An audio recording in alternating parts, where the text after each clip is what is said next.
students, இன்னைக்கு வீடியோல நம்ம ஸ்டேட் போர்டு +1 அக்கௌண்டன்சி சப்ஜெக்ட்ல 7th சாப்டர் சப்சிடரி புக்ஸ்ல எக்ஸசைஸ் சம்ஸ் பார்க்க போறோம்.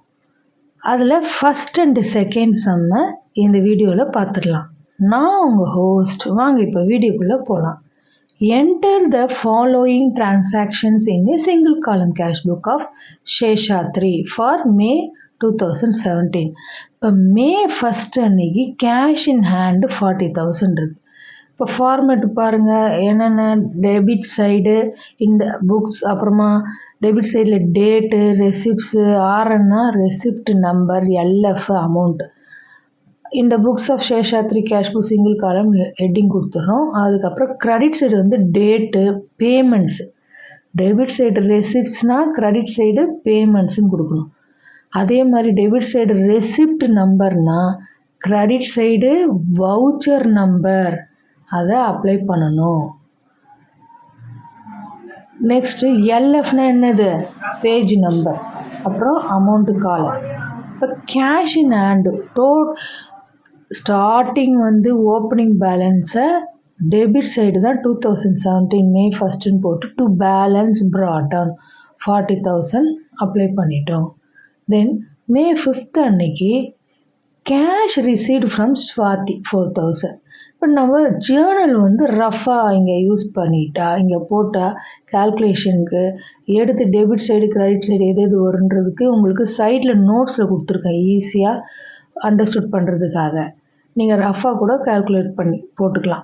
இப்போது கேஷ் ரிசீவ்டு ஃப்ரம் ஸ்வாத்தினா என்னது, cash debit what comes in. அதனால் cash account debtor to Swathi. ஸ்வாதின்றவங்க giver, debit the receiver, credit the giver. அதனால் ஸ்வாத்தியை கிரெடிட் பண்ணியிருக்கோம். Cash account debtor to Swathi account. அப்போ கேஷ் புக்கில் டு ஸ்வாத்தின்னு வரும். கேஷ் புக் தானே இது. இப்போ 5th அன்னைக்கு டு ஸ்வாதி அக்கௌண்ட் 4,000. 7th பாருங்கள், paid wages in cash 2,000 rupees. Wages pay பண்ணுறாங்க. இப்போ all the expenses will come in debit side. So wages account debtor to cash. Nominal accounts rules debit all the expenses. அதே அப்போது cash வந்து கிரெடிட்டில் இருந்தால் wages டெபிட்டில் இருக்குது. அதுக்கு cash புக்கில் அப்படியே ஆப்போசிட் சைடு. டெபிட்டில் இருந்தால் லெட்ஜர் அக்கௌண்ட்டில் எங்கே போகும், கிரெடிட் சைடு. 2017 மே 7th அன்னைக்கு by wages account 2,000. Then 10th அன்னைக்கு பாருங்கள், purchased goods from Sasikala for cash 6,000. Goods purchase பண்ணுறாங்க சசிகலா கிட்டேருந்து, கேஷ் தான். அதனால் இந்த கேஷ் புக்கில் என்ட்ரி போடணும். இன்கேஸ் வெறும் இந்த ஃபார் கேஷ்ன்னு கொடுக்காம இந்த transaction purchase goods from Sasikala வரையும் கொடுத்துருந்தாங்கன்னு வச்சுக்கோங்க, இது கிரெடிட் பேஸ்டு பர்ச்சேஸ், அதனால் இக்னோர் பண்ணியிருக்கணும். கிரெடிட் பேஸ்டெல்லாம் வந்து கேஷ் புக்கில் வராது. அதுக்குன்னு செப்பரேட் பர்ச்சேஸ் புக்கில் போன லாஸ்ட்டு சாப்டரில் பார்த்தோம் இல்லையா, அதில் தான் அப்ளை பண்ணணும். இப்போ ஃபார் கேஷ்ன்னு கொடுத்ததுனால நம்ம இங்கே 10th அன்னைக்கு அப்ளை பண்ணிடலாம். இதுக்கு என்ன ஜேர்னல் வரும், purchase account debtor to cash. So by purchase 10th அன்னைக்கு by purchase account 6,000. 15th sold goods for cash 9,000. சேல்ஸுக்குன்னா என்ன உங்களுக்கு journal, cash account debtor to sales. Sales is one of the income for the business. அதனால் 15th அன்னைக்கு two sales account 9,000 போட்டோம். 18th பாருங்கள், purchased computer 15,000. இப்போ ஸ்பெசிஃபிக்காக கம்ப்யூட்டர், ஃபர்னிச்சர் அப்படின்னு நேம் வந்தால் அந்த ஐட்டத்தோட அந்த திங்ஸோட நேம் தான் இங்கே அப்ளை பண்ணணும். அப்போ computer debit what comes in computer account debtor to cash. அப்போ கேஷ் அக்கௌண்ட்டில் பை கம்ப்யூட்டர் அக்கௌண்ட். எதெல்லாம் டெபிட்டில் வருதோ அதெல்லாம் கிரெடிட்டில் லெட்ஜர் போஸ்டிங் போது கிரெடிட்டில் வரணும். 18th இது எல்லாமே உங்களுக்கு ஜேர்னல் லெட்ஜர் சாப்டரில் கிளியராக சொல்லியிருக்கேன். எப்படி அது வந்து ஆப்போசிட் சைடு வரும் அப்படின்றத. பை கம்ப்யூட்டர் அக்கௌண்ட் வந்து 15,000. தென் 22nd அன்னைக்கு கேஷ் பெய்டு டு சபாபதி 5,000. அப்போ இந்த இடத்துல இந்த டிரான்சாக்ஷனில் சபாபதி இஸ் த ரிசீவர். இல்லையா? பெய்டு டு சபாபதி, டூனா சபாபதி பெருசு, அதே ஃப்ரம்னா அவர்கிட்ட இருந்து வாங்கப்பட்டது. இப்போ debit the receiver, credit the giver. இவர் ரிசீவர் சபாபதி, அதனால் டெபிட் பண்ணுறோம். Sabapathi account debtor to cash 5000. அப்போ பை சபாபதி 22nd அன்னைக்கு 5000. அப்புறம் பெய்டு சேலரி 2500. சேலரி, வேஜஸ் அந்த மாதிரி எக்ஸ்பென்சஸ் வந்தாலே அதை டெபிட் பண்ணிடணும். Salary account debtor to cash account. இப்போ normal accounts rules debit all the expenses இல்லையா? அப்போ பை சேலரி 28th அன்னைக்கு 2500.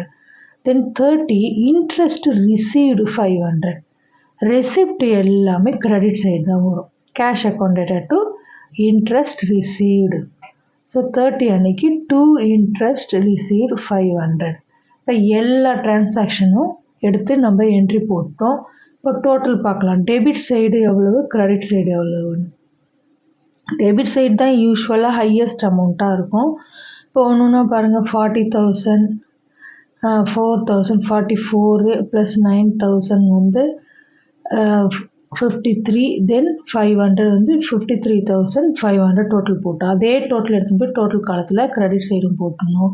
இப்போ கிரெடிட் சைடு ஒவ்வொரு அமௌண்ட்டாக பாருங்கள். 2,001, 6,000, 15, 5,000, 2,000 இதெல்லாம் ஆட் பண்ணால் டோட்டலாக 30,500 வருது.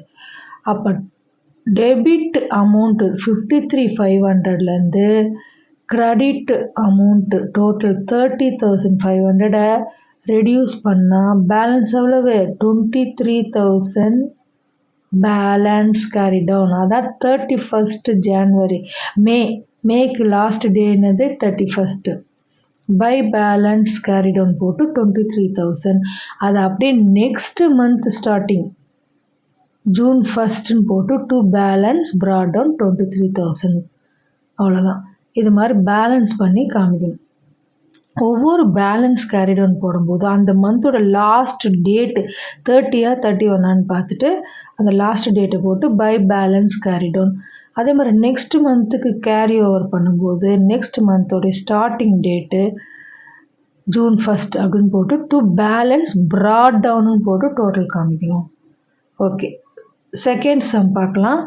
Enter the following transaction in a single column cash book of Ramalingam for the month of July. Heading போடலாம். இந்த books of Ramalingam cash book அப்படின்னு ஹெட்டிங் போட்டு தென் July 1st அன்னைக்கு பாருங்கள், cash in hand opening balance 32,000. அப்போ July 1st அன்னைக்கு to balance brought down 32,000 apply பண்ணிட்டோம். Then 5th அன்னைக்கு பாருங்கள், ரிசீவ்டு ஃப்ரம் கீர்த்தனா 5,000. என்ன ரிசீவ் பண்ணியிருக்காங்க? ஆஸ் யூஷுவல் கேஷ் தான். இப்போ cash account debtor to Keerthana, debit what comes இன். கீர்த்தனா வந்து பே பண்ணுறவங்க, கிரெடிட் த கிவர். இவங்க கிவர் தானே. ஃப்ரம்னு வந்தால் கிவர், டூன்னு வந்தால் ரிசீவர். இவரிடமிருந்து பணம் பெறப்பட்டது, பிஸ்னஸுக்கு பணம் உள்ள வருது. இப்போது டெபிட் வாட் கம் இன். அப்போ cash account debtor to Keerthana, debit the receive, credit the giver. Keerthana வந்து கிவர், டு கீர்த்தனா அக்கௌண்ட் 5,000 போட்டோம்.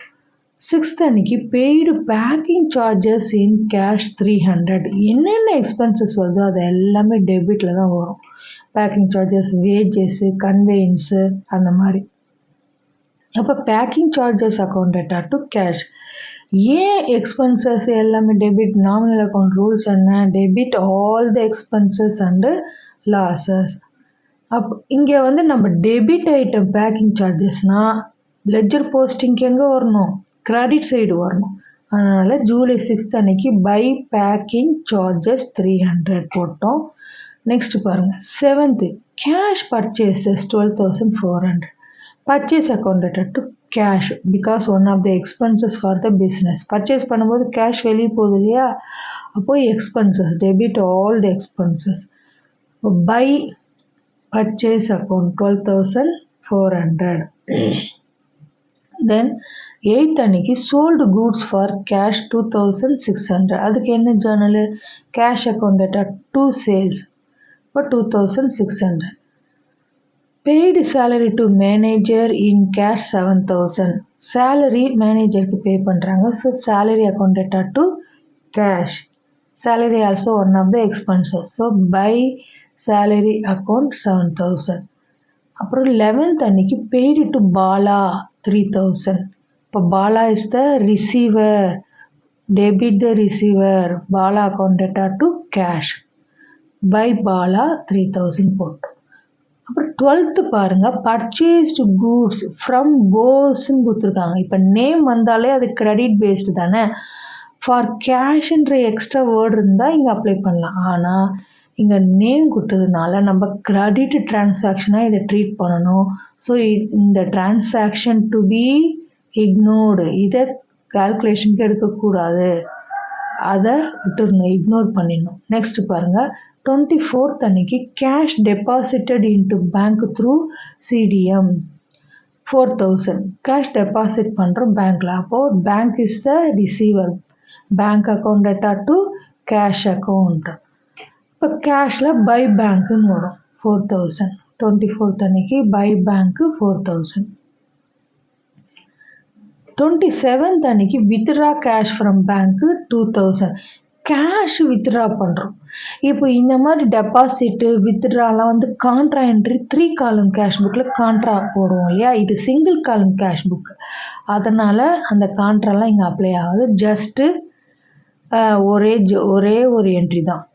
வித்ட்ரா கேஷ் ஃப்ரம் பேங்க்னா கேஷு உள்ளே வருது பிஸ்னஸ்க்குள்ளே. அப்போ cash account debtor to bank account. 27th பாருங்கள் டு பேங்க் அக்கௌண்ட் 2,000 போட்டோம். Then 31st paid office rent in cash. அப்போ office rent one of the expenses. So office rent account debtor to cash account journal வரும். Office rent account debtor to cash account. அப்போ by office rent 6,000 entry போட்டோம். இப்போ எல்லா டிரான்சாக்ஷனும் நம்ம என்ன பண்ணிட்டோம், entry போட்டாச்சு, போஸ்டிங்கு. இப்போ டோட்டல் பாருங்கள். Debit side how much, credit side how மச்னா டெபிட் சைடு தான் யூஸ்வலாகவே ஹையஸ்ட் அமௌண்ட்டு வரும். 32 + 5 37 கூட 2,600னா 38 39,600. 39,600 கூட 2,000 ஆட் பண்ணால் 41,600. அதை அப்படியே டோட்டல் காலத்தில் போட்டுடணும். இப்போ கிரெடிட் சைடு பாருங்கள் ஒரு 300 டோட்டல் பண்ணுங்கள். 12,400 7 3 4,000 6,000 இதெல்லாம் ஆட் பண்ணால் 32,700 வருது. இப்போது 41,000லேருந்து 41,600லேருந்து 32,700 போச்சுன்னா பேலன்ஸ் எவ்வளவு, 8,900. அதை தான் இங்கே இப்போது ஜூலையோட லாஸ்ட் டேட்டு 31st போட்டு பை பேலன்ஸ் கேரி டவுன் 8,900 போட்டுடணும். ஜூலைக்கு அப்புறம் August 1st next month starting to balance brought down போட்டு இந்த 8,900 பேலன்ஸாக காமிக்கணும். ஓகே ஸ்டூடெண்ட்ஸ், இந்த வீடியோவில் ஃபஸ்ட்டு 2 சம்ஸை பார்த்துருக்கோம். நெக்ஸ்ட் வீடியோவில் ஃபாலோயிங் சம்ஸை பார்க்கலாம். இந்த வீடியோ பிடிச்சிருந்தா லைக், ஷேர், சப்ஸ்கிரைப் பண்ணுங்கள். தேங்க்யூ.